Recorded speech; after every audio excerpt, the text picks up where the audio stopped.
Hi, thanks for joining us. We are Nathaniel and Amy White with the Homemade Family. Just a reminder that you can catch all of our podcasts and episodes on YouTube.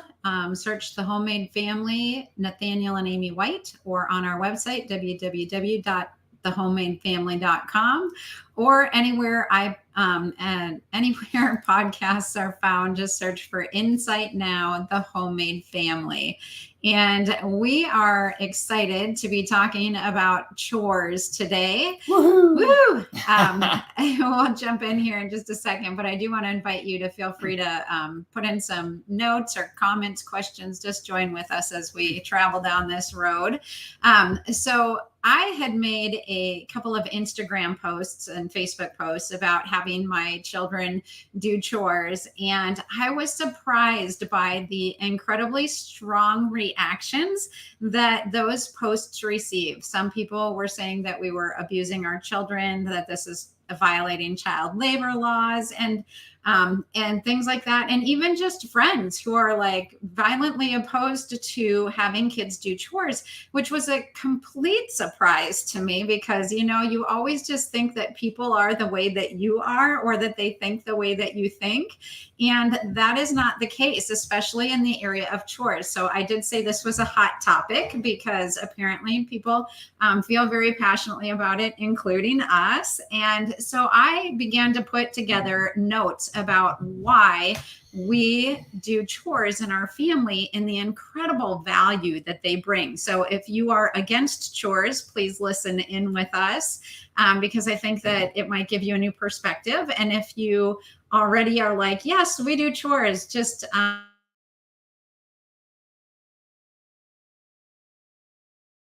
back. I was like, oh, please don't. Our internet in town, I think, has just been really weak lately, and I don't know why. So sorry about that.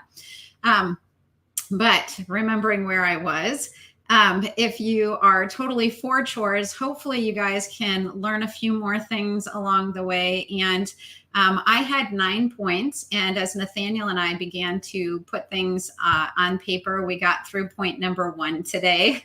So I invite you personally to come back here and check out the next probably 2 weeks. We'll do some more on chores. And today we're not going to get to the real practical things. It'll be more philosophy of chores. But we will at some point. And in the philosophy of chores, why it's so beneficial. What really is the value that you are giving your kids by assigning chores? And value for yourself. And too. value for yourself too. So with that, I think I lost track of where I was going to go next, but that's okay. So we're going to just jump in talking about chores. Oh, I was talking about in a future episode, we will go really practical and just talk about age appropriate chores and different methods of paying and not paying and why you would or wouldn't pay. So, but today we're going to jump in, Nathaniel, with point number 1, why we do chores.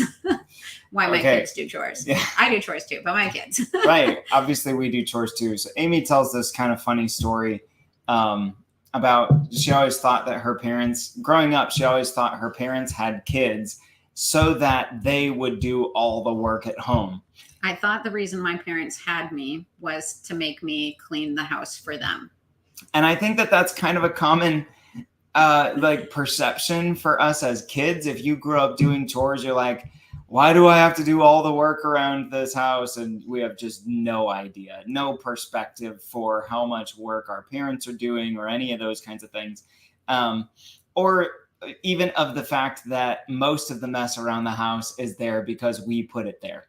And it wasn't actually our parents' fault making that mess. Usually, I think in many of our homes, that was the case. And I know for me growing up, most of my chore doing was through gritted teeth with grumbling and complaining. And it was not a case of like, oh, I'm humbly submitting to the wisdom of my parents and understanding that they know better than me. And it was very much just, this is getting in the way of the things that I want to do. And had no understanding of the value that they were giving me in assigning chores to me.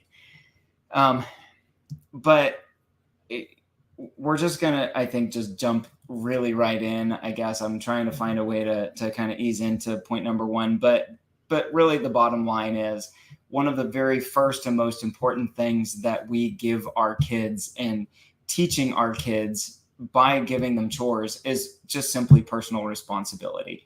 And I can't state how important this is. I can't say it enough how important it is to teach our kids personal responsibility. I'll say that again, personal responsibility. And the reason that this is so important is because it doesn't matter whether your child is an employee or becomes an employer. It doesn't matter if they rent an apartment or if they own a home. It doesn't matter if they grow up to be a husband, a wife, a mother, a father, or even if they just stay single all the days of their life. They have to, if they learn personal responsibility, it will benefit them. Period. If they learn personal responsibility, it will benefit them. And not just them, but anybody who has to work with them, anybody who has to lead them, anybody who has to be on a team with them, anybody who is in their context in any way, shape, or form will benefit from your kids learning personal responsibility. And chores are an awesome way to teach them that value and that lesson. Starting in the toddler years. Right. We start with, if you make a mess, you clean up the mess. Now, this sounds like pretty common sense. And, like you make a mess, you clean up the mess. We have to do that too. But what this can translate into is, if you make a mess relationally, you need to clean that mess up relationally. And it translates into a bigger thing than just the item that they are cleaning up. Right. But it can start with Duplo blocks or the clothes on the floor. We talked a few weeks ago about, I forget the context of boundaries or whatever, but just, hey, the kids are changing clothes 8 times a day or whatever, and they're just leaving all these clothes on their floor. And well, first of all, we can have them clean up their own clothes. This is not something that is heavy labor. This is not something that's abusively hard or laborious or straining mentally, physically, emotionally, any of those things. That they fully demonstrated their capability to move clothes around by getting them out of the drawers, and it didn't tax them at all. We know this because they kept doing it over and over again. Same thing. If they can dump the Legos out, they are able to put the Legos back.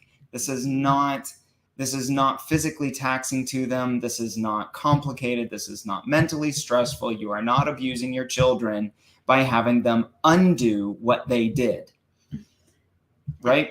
Yep. Very much so. So anyway, I think I'd like to think that that's fairly self-evident, but if you make the mess, you clean it up. That can start, like we said, that can start with the really simple, lightweight things, but it can grow to, hey, you got the shirt dirty. Now you're going to learn to do your own laundry. You need to make this. You want to eat a meal. You also need to cook this meal. You want to cook a meal so you can eat it. So you need to also learn to plan a grocery list and learn how to go shopping.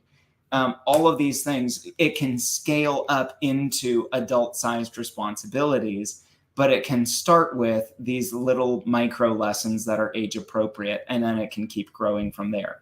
Mm-hmm. Yeah. So one of our parenting philosophies, and probably this is why we love chores so much, is that if we want to see it in adulthood, then we want to begin training it in our kids when they're small. If it's not good in adulthood, like hitting and stealing and things like that, then that training has to happen when they're little.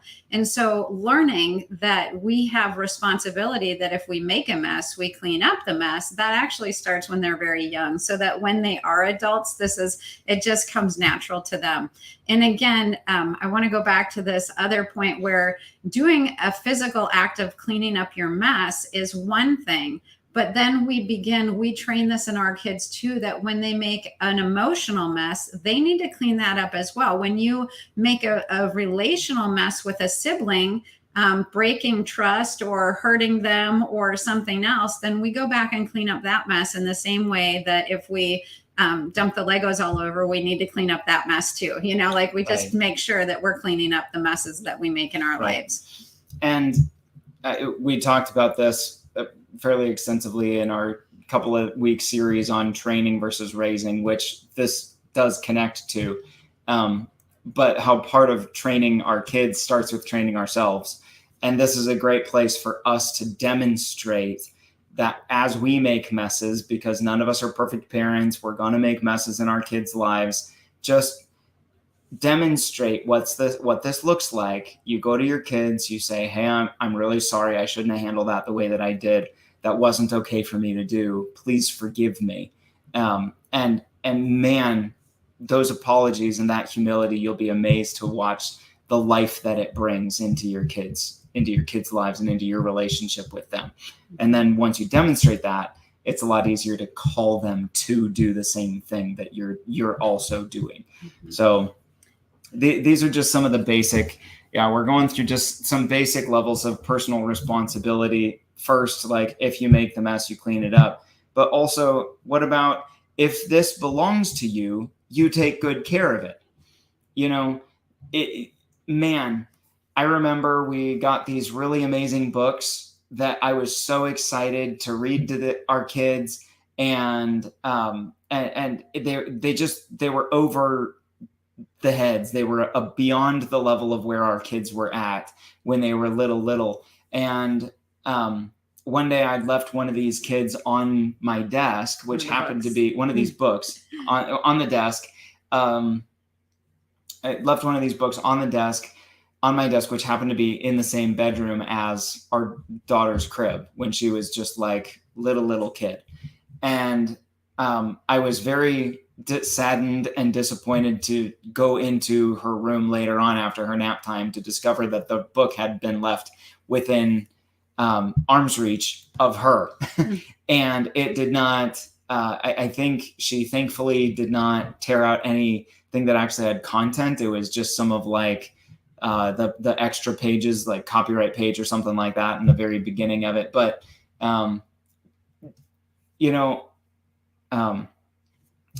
there are certain, at that age, she was not able to understand what it meant to take good care of her stuff. You know what I mean? But as she grew older, we're able to talk about, how do you take care of a book properly? How do you take care of these things properly? There was a very long season of our lives where it was very agonizing in some ways for us as parents, where scripture says, fathers, don't exasperate your children, but like we really wish that it would say children, don't exasperate your parents sometimes. It was one of those exasperating seasons where the kids just refused to take their shoes off and leave them by the door when we'd come home from someplace. They'd wander off and their jackets trailed off, and then there's a shoe, and then there's maybe another shoe, and then we'd be trying to leave somewhere. And remember, we had 5 kids, 5 and under, and inevitably there was a shoe missing, at least one shoe missing anytime we wanted to go anywhere. Just taking basic good care of your stuff at young ages can look like leave your shoes by the door. You take them off, you leave them there. They're there when you want them. But obviously, as you grow older, it just looks like, hey, we've got 4 boys. We don't wrestle in the living room. Why? Because we want our couches to last, because we don't want somebody to crash into the TV, because we value our windows in one piece. Why do we? So, okay, it doesn't mean no wrestling. It just means go do it this other place. Go do it outside or in the basement that's unfinished and less damageable. We equip with this mindset, this value that we take care of our stuff. This actually is a great opportunity to teach them biblical principles also of taking care of their own things. Yeah. Because God says when you're faithful in the little, he'll give you more. And so as we train our children to take care of their own things and to take care of them faithfully, they actually earn more trust, more responsibility, and more things, which we know that kids love things. And so we talk to them about this when they're little, like, I have one kid who really his love language is gifts, and he always wants more stuff. And we're like, but hey, if you're not taking care of the things that you already have by evidence that they're all over the house and some are getting dirty and not taken care of, then you can't have more things. And so it feels like a chore to clean up your room, but really this is a principle of godliness and kingdom, that you take care of what you already have. And as you're faithful with those things, that earns to be able to have more of those things. And also, this is just a basic stewardship principle too, that the Lord calls us to take care of the things that are ours and to be faithful with what he's given us. And these chores are an excellent opportunity to have that kind of giving them the kingdom principles and tools. Now, you guys, kids aren't just going to automatically draw these parallels themselves. Right. So as you do chores with your kids, or as you have kids do the chores, talk to them about how this is actually God's design for them, that we keep the garden and tend the garden, and then we expand the garden. That's or right. How they're faithful with little, they will be given more. Yeah, I was just going to talk about that. Like this is literally the first principle God gave Adam and Eve in the garden. He's like, and he took the man and he put the man and his wife in the garden, and he told them, cultivate and keep the garden. And he said, be fruitful and multiply and fill the earth and subdue it. And these were the only instructions they had, were take care of this enclosed, protected, cultivated place, keep it, tend it, and cause that cultivated place to grow. And this is just basic, the most core principle of what it means to be created in the image of God, to be on an assignment in this earth from the Lord, is that we take care of our stuff, we cultivate, we keep, we grow, we expand. And just that they're going to need that anywhere they go. If they're an employee, that's going to make them employee of the year every year. Just steward what's yours, be faithful with it. As a father, as a mother, same thing. I mean, again, these apply everywhere. But chores are just the tool to equip the value. I hope you're seeing this, that this isn't just about, oh, you got a to-do list and it needs done, and you're going to recruit your kids as slave labor to get a job done. That's not the point. That's not the heart. That's not the purpose of any of these things. It isn't just about, yes, the job needs done. And we do have a point somewhere in our 9 points that's like, well, the job needs done. Why not them? Yeah, it's good. But it really is much more about the values you can teach through the chores. Yes. Another value that we can teach through the chores is taking care of other people's things. Right. And that the Bible says, like, if you're not faithful with what belongs to another, who will give you something of your own? And Jesus said that. Jesus himself said that. Ouch. Right. And so this is a great, again, tool of training. Chores are a great tool of training for teaching kingdom principles. And so if a child is like, why do I have to feed the dog or, get the sauces out on the table because other people are going to use them, not just me? Well, when you're faithful with taking care of other people's things and it's seen that you do it faithfully, then the Lord will promote you with giving you more. Again, it's just kind of that same principle. But this principle then also applies further out in the circles of life. We try to model this with our kids. If we walk into a public bathroom and there's like water all over the sink, we just grab a couple extra paper towels and we dry it up and we throw it away. And we always make sure to comment that, like this, this isn't my mess, but we leave a place better than we found it. These are character things. These are integrity things that are trained through doing chores at home. Yeah. We take our camper out and we're in a campsite and we find the previous camper's garbage here and there, a wrapper here and there, or whatever, nothing major. But we don't leave it there. We pick it up. We leave it better than we found it. It's just, this is a principle of life. We improve everywhere we go. Why Yes. not? Why not improve everywhere you go? You have the ability to make a difference everywhere you go. And a lot of times it doesn't take much. It's not like you got to change the world everywhere you go. You just improve everywhere you go. And you can do that by chores, by serving, by whatever. But it starts with having a heart to value that, and a set of eyes that'll actually see ways to engage in a way that does it. So I kind of jumped that, but why don't you talk a little bit about here, and then I'll share that. Sure. So this is Amy kind of mentioned this earlier, but our parenting philosophy is that we're training for adulthood. We're not just raising kids to adulthood.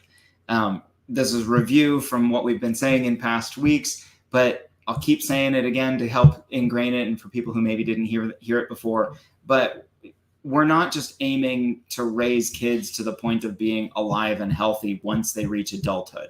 What we're aiming for is capable, skilled, responsible, godly, mature, and confident adults.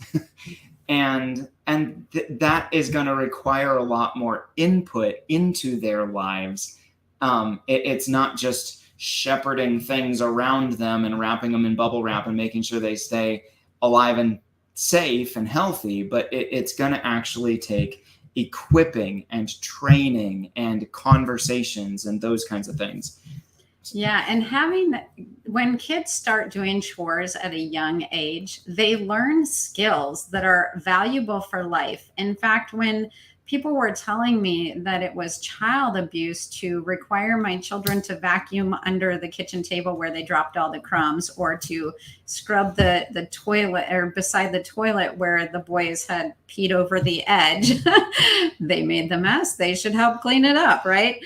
I actually feel exactly the opposite, because I think that by denying them the skills of cleaning and taking care of something, that you're sending them off into adulthood in ignorance, and it actually makes kids feel insecure. It's amazing the confidence that our kids have. If I'm like, hey, I'm going to go, but you guys need to do this, this, and this while I'm gone, they have the skills and they have the confidence to go ahead and carry those things out, because they've been trained and they know how the house operates and what things need to happen. And they're actually already really competent at running the home.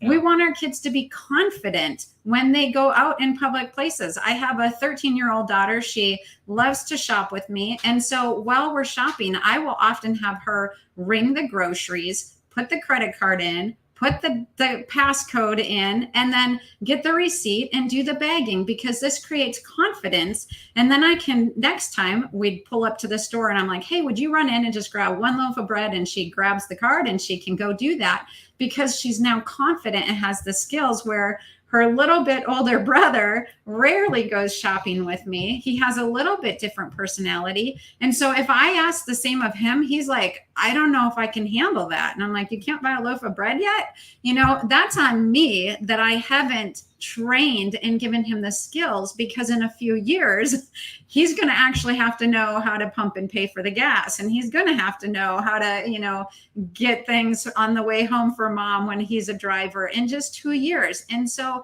I can see that he lacks the confidence, because I haven't trained in those skills, where if I would train in these skills, he would have the confidence to do those things too. And I just want to say, like, our kids are not going to magically discover personal responsibility when they become adults. I say this clearly. If you clean everything for them now, they will not know how to clean when they have a home of their own or an apartment of their own.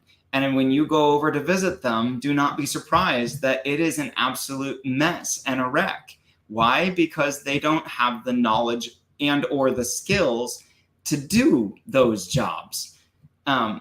Or if you cook everything for them now, they will not know how to make food for themselves. We know people who, like, okay, hey, does your mom, what does your mom make for you? Well, if she's the one who cooks, she'll make macaroni and cheese or hot dogs or pizza.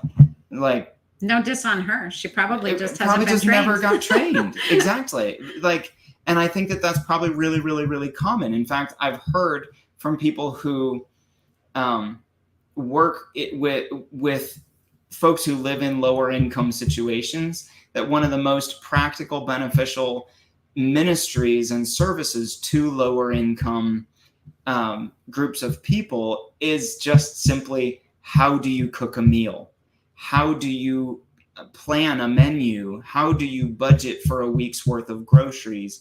How do you go shopping for those groceries? How do you figure out what ingredients do these recipes need? How do I follow a recipe? All of those kinds of things. Those are all skills that actually are necessary and important in life, especially when you start thinking about the contrast between what goes into packaged foods versus actual homemade meals and how much healthier one is than the other. And all of these kinds of things, we can actually set our kids up for healthier living, more financially stable living, more independent living, like just so many benefits if we utilize the time that we have with them at home, the years we have with them under our roof, and we train, we educate, we equip, we raise, we teach, we do alongside all of these things that help our kids be prepared for adulthood. They're not just going to magically become skilled in these things. They have to have time to learn and to practice and grow. Yeah. So I think we're just going to wrap up with this point, which is knowledge versus skills, or knowledge and skills. And even as Nathaniel's talking about the food thing, that's just a great place to go into it. But as a mama, I had 5 kids in 5 years, and I would do all the work for the kids because I just didn't have time to train them in the skills of like finding and putting on your shoes or getting your socks on. Like, I was like, I could just line them up, get it all done, move on, you know, or they were so little that I was always managing the kids and not actually training them in the skills necessary to pick up their own toys or to help with any of the chores. And so by the time my kids got a little bit older, I realized like my kids, like we were so busy just surviving that we didn't actually train our kids any chores or skills. And so we took 1 month off of homeschool just to learn household skills, like how do you pick up your toys? How do you load a dishwasher? How do you clean up your bedroom? But there's this thing between knowledge and skills. And especially when we talk about food, like we need to teach our kids the knowledge of healthy eating, like, you know, chicken and beef versus, you know, home cooked meals versus just French fries and hot dogs all the time. There's a knowledge that comes with that, but there's also a skill like how do you actually prepare that food? You know, our kids can have a knowledge that they, like speaking of toddler years, a knowledge that they should pick up the toys, but it's going to take a little bit of time for them to learn the skill of, I pick up this piece, I take it over to this bucket, and I put it in that bucket. Now that seems like so simple and easy, but it's a skill that's learned over time.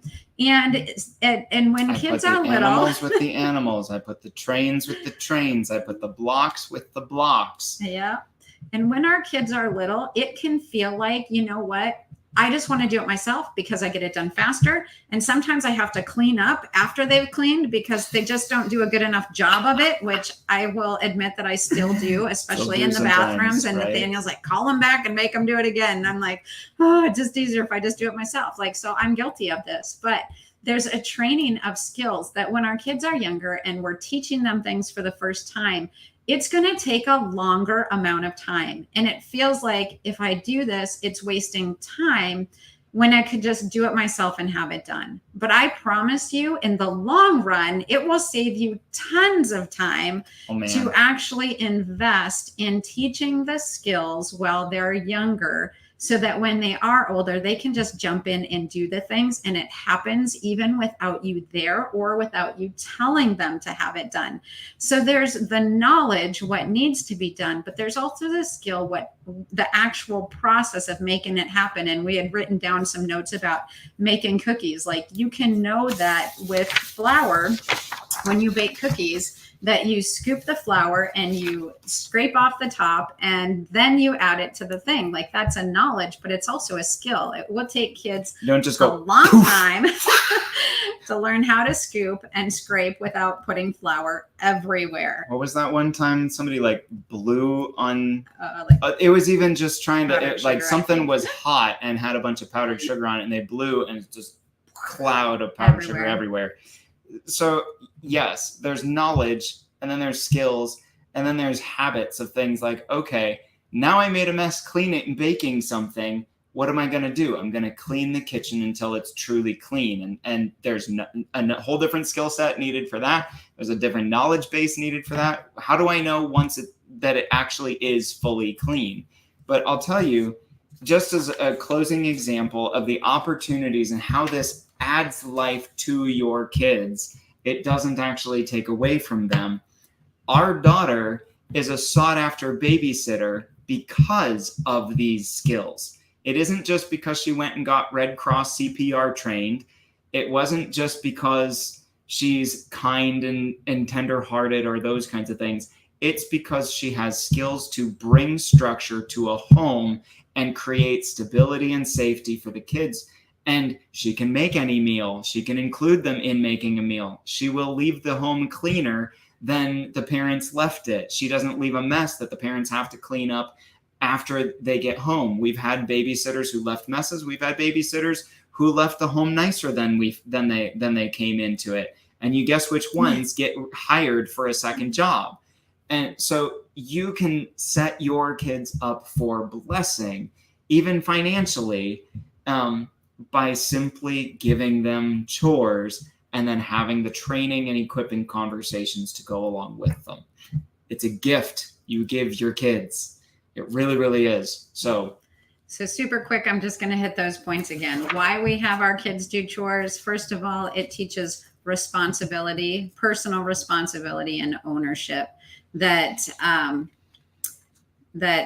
Oh, I guess I don't have them very clear. Sorry, I was just going to hit the 3 points.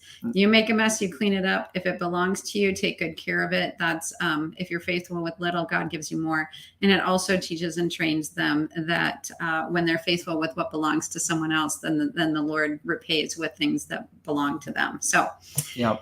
We're going to cover a whole bunch more on chores in the next couple of weeks. And a lot more practical stuff. And a lot more practical stuff. But thank you for joining with us today. And we pray that God blesses you on your parenting journey. Yes. Have a good one.